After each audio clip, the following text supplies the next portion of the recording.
xel maa ngi toqati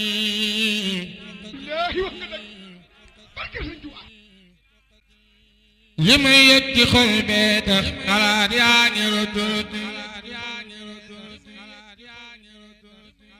awaay del ci leen taatan li xel maa ngi toqati li may yëg ci xol bee tax xalaat yaa ngi rototi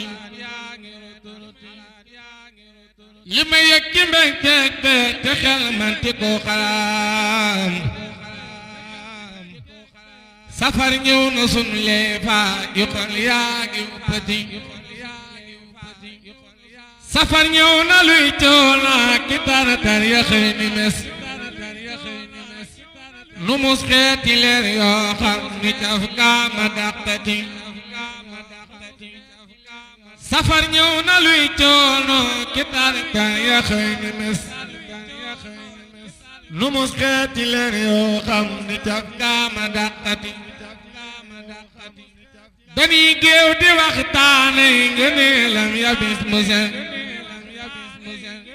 ñi am xel di bindi way ba maa ngi di saggati kafeek tàngal ak ataaya meew yaa ngi nii ni xus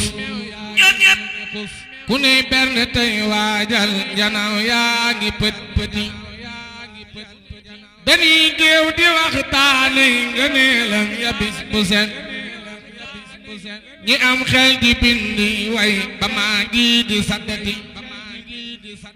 kafeek tàngal ak ataaya meew yaa ngi nii ni xus ku ne benn tey waajal gannaaw yaa ngi pët pëti bërëg xay nag ak gëléem bàyyoon leen lëna fa dañuy lakki góppin kanaaraaki ay xëti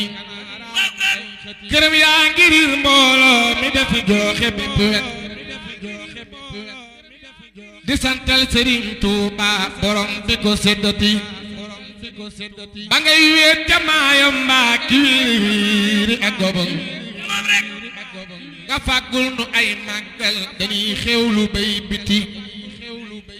ba ngay sampi banti julli foofee ñu daa ko fel nga sampal nu fi sooroor yu kenn man la nëbbati ba ngay sampi banti julli foofee ñu daa ko fel mani kii li muy wax ci sëñ Touba jar na lu ne maa ngi ñaan ci barkeb sëñ Touba barkeb xasida sëñ Touba yi ku nekk fa nga nekk nga bàyyi koo fa ñëw ci Alaaji jox ko xasaay